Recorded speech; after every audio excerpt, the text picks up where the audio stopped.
अच्छा जी सर, तो सर की गल कर रहे हो तुसी? जनाब मैं गुजारिश कर रहा था कि मेरे एक दोस्त ने उन्होंने वालदा फौत हुई चंद दिन पहले। अच्छा। वो वैसे बड़े मजबूत असाब दे आदमी अच्छा। ते उन्हें क्या मैं समझा सी भी खैर ही ये सदमा मतलब बर्दाश्त कर जाना, हाँ।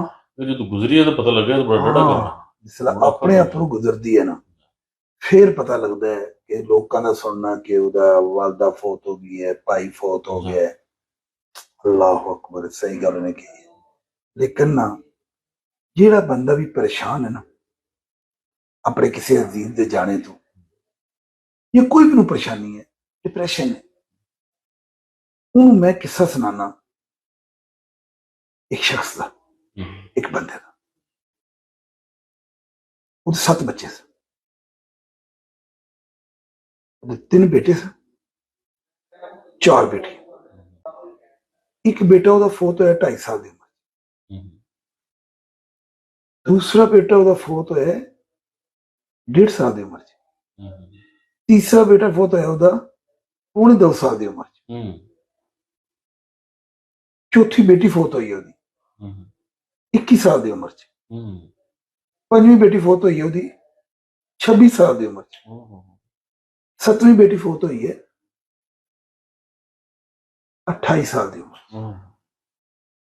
ਔਰ ਇੱਕ ਬੱਚੇ ਦੇ ਇਲਾਵਾ ਸਾਰੇ ਬੱਚੇ ਉਹਦੀ ਜ਼ਿੰਦਗੀ ਫੌਤ ਹੋਏ, ਆਪੋ ਜ਼ਿੰਦਾ।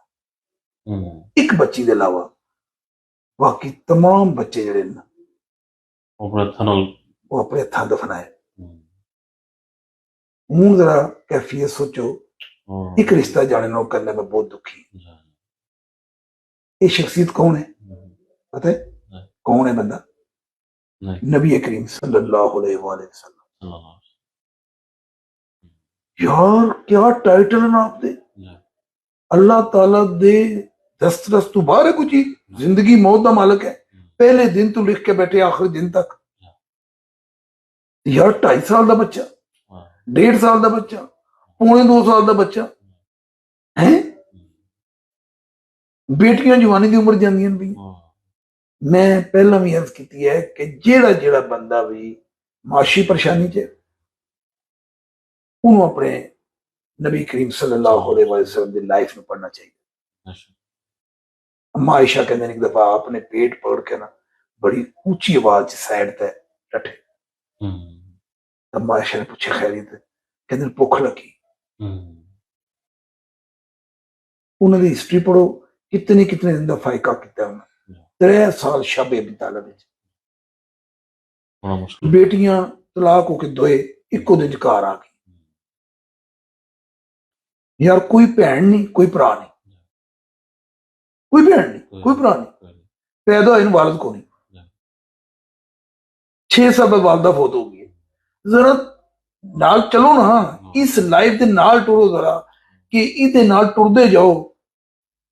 आखिरी कित मतलब कोई एक चीज भी देख लो जिहड़ी कि कुदरत दे हत्थां विच सी, जिहड़ा आप नूं टाइटल किहड़ा दिंदे पिया वरफाना लका जिक्रा वमा अरसलनाका इल्ला रहमतुल लिल आलमीन। ये सारी चीजें उसदे हत्थ सन। ये स्टोरी लिख के बैठे अपने महबूब की। इतनी अगर दुनियावी तौर देखा जाए यार, एक स्टोरी है, ए अपने चाहने वाले वास्ते तू ये स्टोरी लिखी है। इतनी मुश्किल सर सराइयों कट दे बंदा, बरादरी सारी बैठी हो, किन्ना कढ़िया रिश्तेदार ने, फैमिली ने कढ़िया बाहर, तुहानू अपनी बरादरी ने कढ़िया, अपनी बरादरी ने कढ़िया तुहानू। पहला जेड़ा गजवा है मुसलमाना दा, कौन है इन सामने? प्यो पुत्र, भरा भरा। आपदे चचा अब्बास गिरफ्तार होए, आपदा दामाद गिरफ्तार होया, कौन गए इन सारे आपदे खिलाफ लड़न? आपदे रिश्तेदार सब ने छोड़े, सब ने छोड़े। किनू अपनाया? अल्लाह।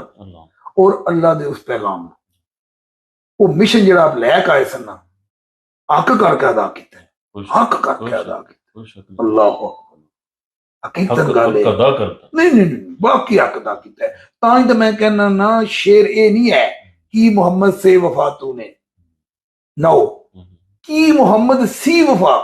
जिस तरह मेरे बंदे मुहम्मद सल्लल्लाहु अलैहि वसल्लम ने मेरे नाल वफा की है ना, ए लोगो अगर तुसी मेरे नाल उस तरह वफा करो तो फिर ये जहां चीज है क्या लोह कलम ते कलम ते। सब कुछ ਤੁਹਾਡਾ ਹੈ बेशक। ਫਿਰ ਜੋ ਜੋ ਤੁਸੀਂ ਬੋਲੋਗੇ ਨਾ ਉਹ ਹੋਵੇਗਾ ਜੋ ਜੋ ਤੁਸੀਂ ਤੱਕੋਗੇ ਨਾ ਉਹ ਨਜ਼ਾਰਾ ਬਣੇਗਾ ਮੈਂ ਤੁਹਾਡੇ ਹੱਥ ਬਣ ਜਾਵਾਂਗਾ ਮੈਂ ਤੁਹਾਡੇ ਪੈਰ ਬਣ ਜਾਵਾਂਗਾ बेशक। ਮੈਂ ਤੁਹਾਡੀ ਹਰ ਚੀਜ਼ ਬਣ ਜਾਵਾਂਗਾ ਲੇਕਿਨ ਜਿਸ ਤਰ੍ਹਾਂ ਕਮਿਟਮੈਂਟ ਉਹਨੇ ਨਿਭਾਈ ਹੈ ਨਾ ਅੱਧ ਕਰਦੀ ਹੈ इस तरह तो कोई अशर अशीर ही कर दे। कोई शशीर दे नेड़े से नेड़े के वो तेरे हुक्म पे चलना एक तरफ तेरा नाम भी लेना याद नहीं बस। साडे कोल ते नाम ही को नहीं लिया ਉਹਦਾ ਜ਼ਿਕਰ ਵੀ ਨਹੀਂ ਲਿਆ सही बात। ਸਭ ਤੋਂ ਵੱਡੀ ਬਦਕਿਸਮਤੀ ਸਫਦਰ ਸਾਹਿਬ ਪਤਾ ਕੀ ਹੈ ਤਾਰਫ ਹੀ ਕੋਈ ਸ਼ਨਾਖਤ ਹੀ ਕੋਈ ਵਾਕਫੀਤ ਹੀ ਕੋਈ और सब तो बड़ी बदकिस्मती है अल्लाह तो एतबार ही नहीं है बेशक। ਇਹ ਫਿਕਰਾ ਬੋਲਦੇ ਹੀ ਅਸੀਂ मत है देखो जी गए सो अमृत है जा। मंग मंग के आए हैं दुआ देखो जा। मत है वाह। डाउट कबूल हो जाए। हाँ कबूल हो जाए लोग पता क्या आते हैं फलाने बंदे ਦਾ फलाने ਦੀ ਜੇਬ ਤੇ ਤਲਕ ਹੈ ਉਹਦਾ ਤਲਕ ਨਹੀਂ ਹੈ ਭਾਈ ਜੀ ਉਹਦੇ ਨਾਲ ਉਹਦੀ ਜੇਬ ਦਾ ਤਲਕ ਹੈ ਉਹਦੀ ਜੇਬ ਭਰੀਏ ਤਾਂ ਉਹਦੇ ਨਾਲ ਟੁੱਟਦਾ ਪਿਆ ਮੈਨੂੰ ਕਿਵੇਂ ਲੱਗਦਾ ਸਾਡਾ ਵੀ ਅੱਲਾ ਨਾਲ ਤਲਕ ਜੇਬ ਵਾਲੀ ਹੈ ਅਸੀਂ ਪੂਰੀ ਲਿਸਟ ਦੇਨੇ ਅੱਲਾ ਨੂੰ ਕਮੇਟੀ ਨਿਕਲ ਗਈ ਤਾਂ ਲਾਇਆ ਨਹੀਂ ਤਾਂ ਮੈਂ ਇਹ ਫਿਕਰਾ ਸੁਣਿਆ ਬੜੀਆਂ ਬੜੀਆਂ ਨਮਾਜ਼ਾਂ ਬੜੀ ਤਸਬੀਹ ਪੂਰੀ ਤਸਬੀਹ ਕਰਦੇ ਨੇ ਡੇਲੀ ਬੱਚੇ ਵੀ ਪੜ੍ਹਦੇ ਨੇ ਨਹੀਂ ਨਿਕਲੀ ਕਮੇਟੀ ਕੱਢ ਦਿੰਦਾ ਤਾਂ ਕੀ ਜਾਂਦਾ ਸੀ ਉਹਦਾ ਸਾਰੇ ਬੂਹੇ ਖੜਕਾਉਣ ਤੋਂ ਬਾਅਦ ਸਾਰੀਆਂ ਕੋਸ਼ਿਸ਼ਾਂ ਤੋਂ ਬਾਅਦ ਜਿਹੜਾ ਕੰਮ ਨਹੀਂ ਹੁੰਦਾ ਨਾ ਸਫਦਰ ਸਾਹਿਬ ਫਿਰ ਅਸੀਂ ਇੱਕ ਫਿਕਰਾ ਕਹਿੰਦੇ ਆ ਭਾਈ ਕੀ ਬਣਿਆ ਅੱਲਾ ਦੀ ਮਰਜ਼ੀ ਜੀ ਨਊਜ਼ ਬਿੱਲਾ ਇਹ ਅੱਲਾ ਦੀ ਮਰਜ਼ੀ ਉਹਦੀ ਰਜ਼ਾ ਲਈ ਨਹੀਂ ਕਹਿ ਰਹੇ ਅਸੀਂ ਇਹ ਉਹ ਪਤਾ ਕਿਹੜੀ ਕਹਿ ਰਹੇ ਆ ਕਿ ਨਊਜ਼ ਬਿੱਲਾ ਉਸ ਜ਼ਾਲਮ ਨੇ ਨਹੀਂ ਚਾਹਿਆ ਤਾਂ ਕੰਮ ਨਹੀਂ ਹੋਇਆ ਅਗਰ ਉਹ ਚਾਹੁੰਦਾ ਤਾਂ ਹੋ ਜਾਂਦਾ ਫਿਰ ਉੱਥੇ ਪਾ ਦੇਣੇ ਉਹ ਹਰ ਚੀਜ਼ ਔਰ ਇਹੀ ਬਦਕਿਸਮਤੀ ਹੈ ਉਹਦੇ ਪਰ ਹੀ ਕੁਰਾਨ ਨੇ ਕਿਹਾ ਹੋਇਆ ਕਿ ਤੁਸੀਂ ਮੇਰੀ ਕਦਰ ਨਹੀਂ ਕੀਤੀ ਇਸ ਕਦਰ ਦਾ ਮੈਂ ਹੱਕਦਾਰ ਸਾਂ ਤੁਸੀਂ ਮੈਨੂੰ ਪਹਿਚਾਣਿਆ ਨਹੀਂ ਹੈ इतनी प्यारी हदीस पढ़ी है इतनी जबरदस्त हदीस पढ़ी है इस तक गुफ्तगू है